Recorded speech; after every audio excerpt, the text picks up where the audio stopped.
Salut les amis, j'espère que vous allez bien. Moi je vais bien par la grâce de Dieu. Voilà les amis, vous savez que l'actualité à l'heure-ci est vraiment très capitale. Ça c'est un moment où tous ceux qui sont dans le processus d'immigration, vous devez vraiment suivre l'actualité. Hein. Ça c'est pas le moment de dormir là. Vous voyez, avec la sortie du Premier ministre du Québec et du Premier ministre du Canada, c'est vraiment, il faut prendre les choses au sérieux. Et en fait, il y a beaucoup de choses qui se passent et je vais vous donner des informations dans cette vidéo. À la base, ce qu'il faut savoir, c'est que l'immigration est quelque chose qui aide le gouvernement canadien à résoudre beaucoup de problèmes. Il y a beaucoup de soucis qu'ils rencontrent à cause de la population qui est vieillissante ici au Canada. Le gouvernement a pensé à passer par ce système-là pour combler les besoins en main-d'œuvre. Donc voilà pourquoi vous voyez, généralement ils prennent une certaine tranche de personnes et sont eux qui sont favorisés parce qu'ils veulent des gens qui sont dynamiques, qui vont vraiment les aider à faire progresser la société canadienne. Donc ça c'est le premier besoin. Donc l'immigration aide vraiment le Canada à s'en sortir, que ce soit économiquement, que ce soit de manière démographique. Vous savez qu'au fur et à mesure que les vieux sont là et tout, ça devient difficile. Il faut aussi... Le Canada est vaste, il y a quand même besoin de... Il faut aussi l'occuper pour pouvoir le faire développer. C'est ça, c'est un problème. Donc, le gouvernement a donc pris des mesures pour que les choses vraiment puissent changer dans ce sens-là. Mais il savait qu'à un certain moment, ça les dépasse. Ça les dépasse. Et qu'est-ce qui commence à clocher pour que on voit vraiment, on les voit réagir? Parce qu'en fait, depuis, il y a les problèmes ont commencé à partir de 2021. C'est à partir de 2022.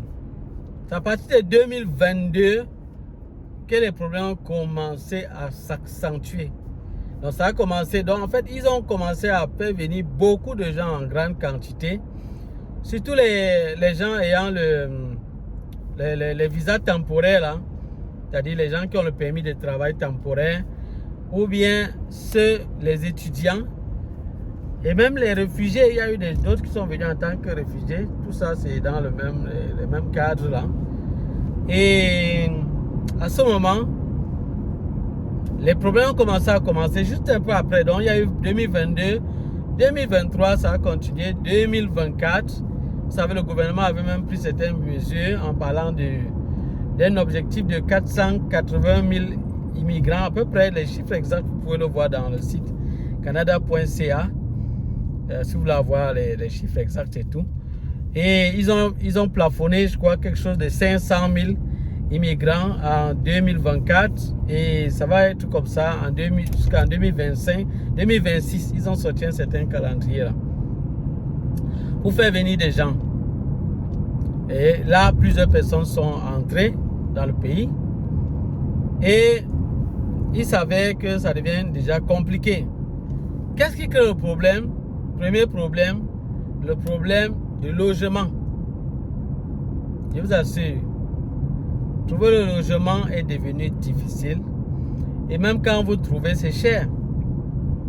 Parce qu'il y a des logements qui sont là avec des prix vraiment élevés. Et c'est pas la majeure partie des personnes ne seront pas prêtes à payer pour ça. Que vous gagnez combien?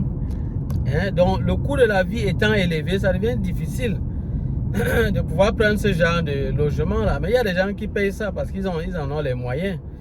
Donc quand on parle de crise du logement, il faut que vous compreniez bien, c'est pas qu'il n'y a pas de maisons à louer.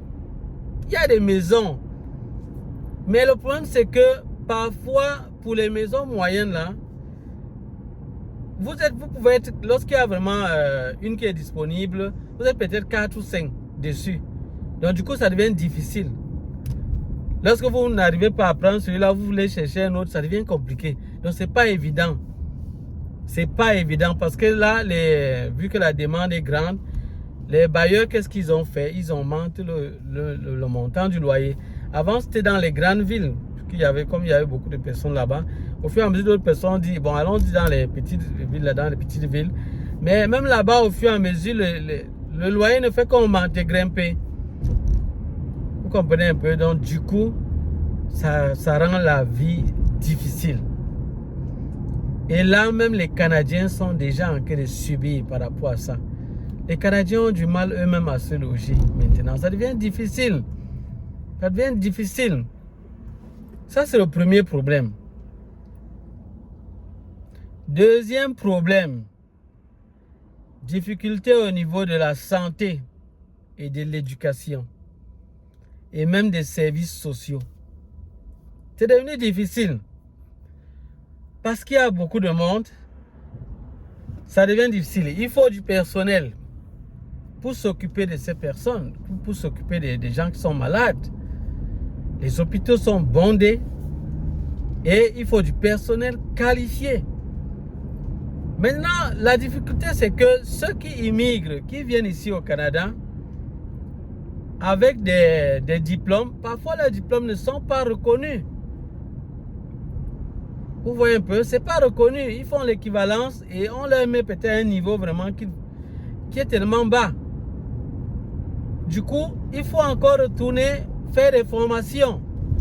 Et c'est pas évident, c'est pas tout le monde qui peut retourner pour retourner à l'école pour se former. Et même se former, ça ne suffit pas, il faut encore réussir.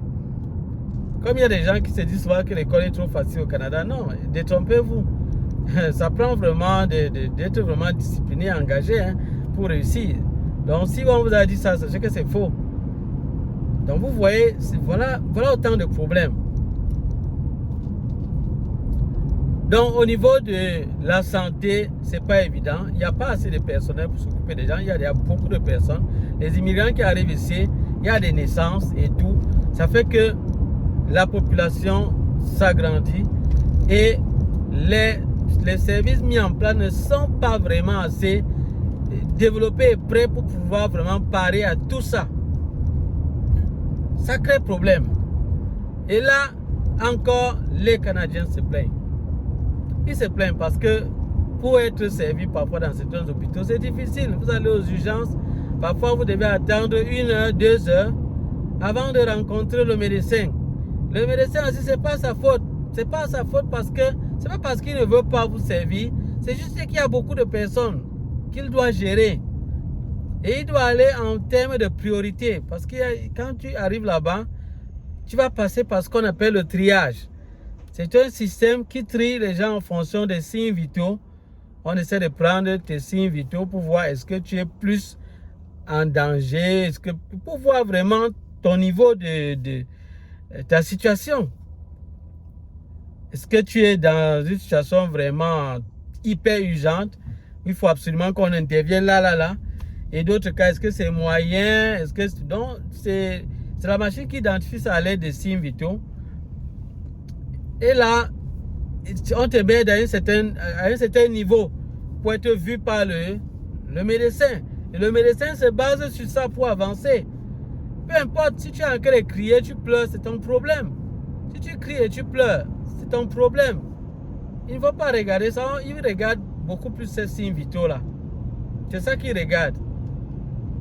Donc ceux qui ont des cas urgents, peut-être jusqu'à ce qu'il faut qu'on les amène à la salle de choc, ils vont à la salle de choc. Et puis le médecin va se diriger là-bas, puisque on va le solliciter directement et lui dire que non, il y a un cas urgent à la salle de choc. Et lui va partir plutôt dans cette salle-là pour s'occuper de ceux qui sont arrivés.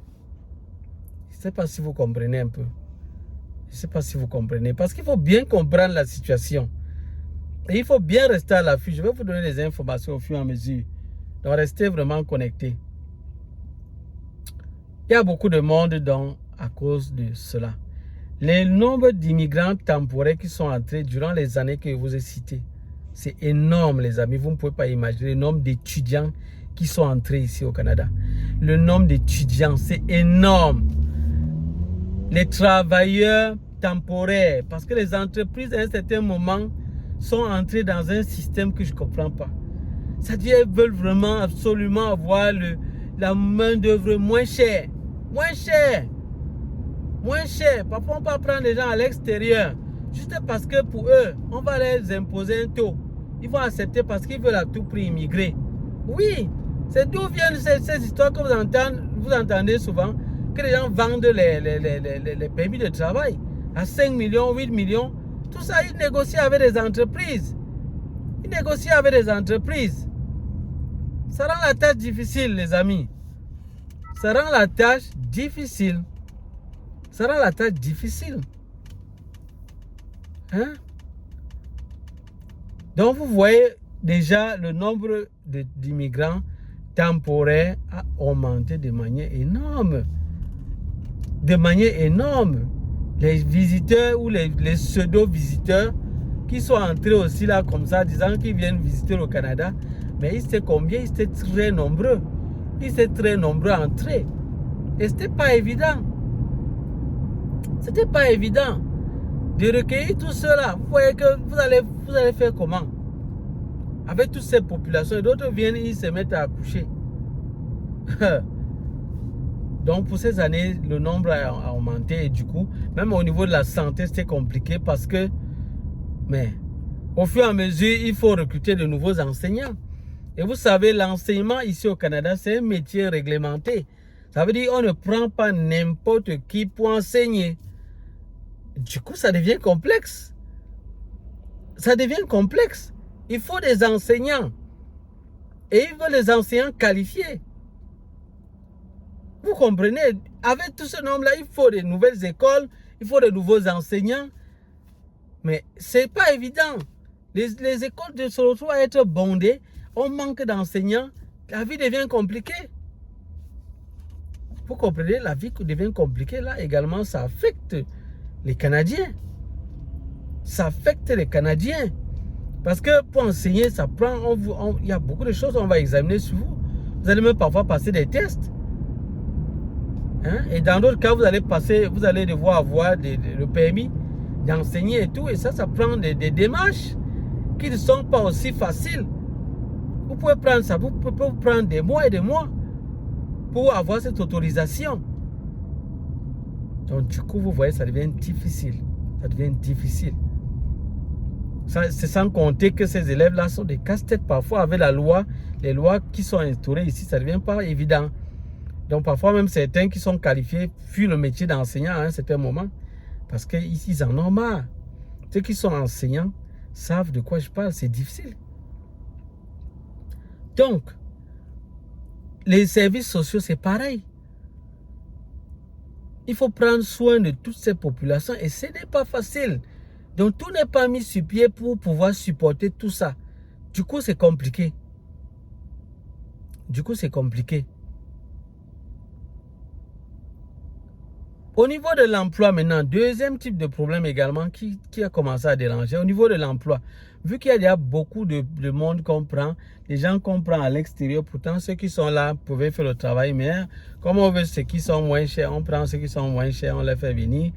Du coup, ils arrivent et se retrouvent en train de travailler. Maintenant, les autres qui sont là n'arrivent pas à avoir le job, puisqu'il y a tellement de réseaux qui sont créés, ça devient difficile. Les Canadiens, maintenant, eux-mêmes, parfois, ils n'arrivaient pas à trouver le travail. Ils n'arrivent pas à trouver le travail.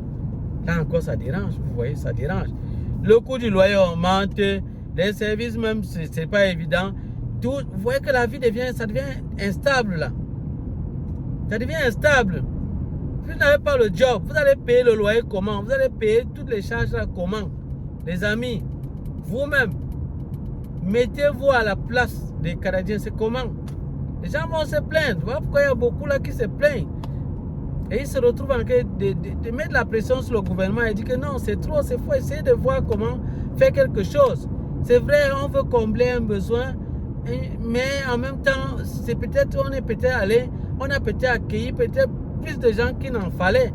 Peut-être c'est mieux qu'on mette l'accent sur toutes les structures pour pouvoir les accueillir et les gérer avant de continuer encore à en prendre. Donc voilà autant de choses qui ont poussé le gouvernement à commencer à réagir, sans compter le petit conflit qu'il y a entre le Québec et le gouvernement fédéral. Donc il y a des petits conflits là-bas où le Québec voudrait lui-même gérer toute l'immigration lui-même, seul, de manière indépendante. Mais jusque-là, c'est pas encore le cas. Ils sont toujours en train de négocier entre eux. Donc voilà des choses qui sont là, des réalités qui sont là. Et vous devez être au courant de ça. Surtout en cette période-ci.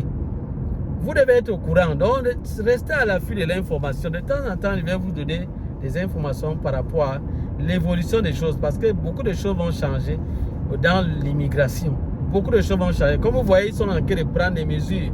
Au niveau des visiteurs, vous voyez, ils ont annulé la mesure qu'ils avaient prise. Et même peut-être l'effectif qu'ils avaient donné de 500 000 en 2025, 2026 et tout ça. Faites attention parce que beaucoup de choses vont se resserrer. Et restez au courant parce qu'au fur et à mesure, les choses vont changer. Parce que vraiment, ça ne va pas. Ça ne va pas. Ça ne va vraiment pas, les amis.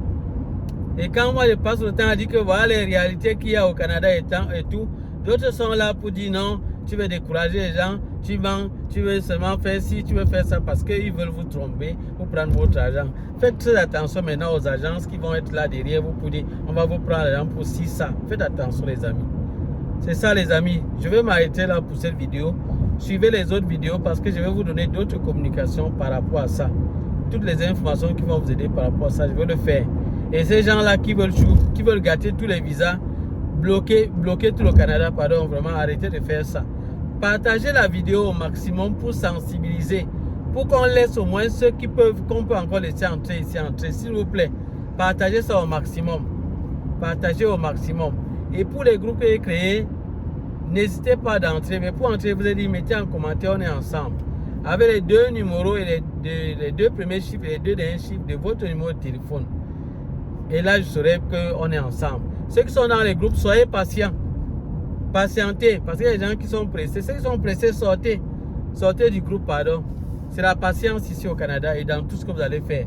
Donc, si vous êtes pressé, sortez du groupe. Bah, il ne peut pas communiquer directement, ça me répéter chaque fois. Il faut qu'il y ait un certain nombre de personnes.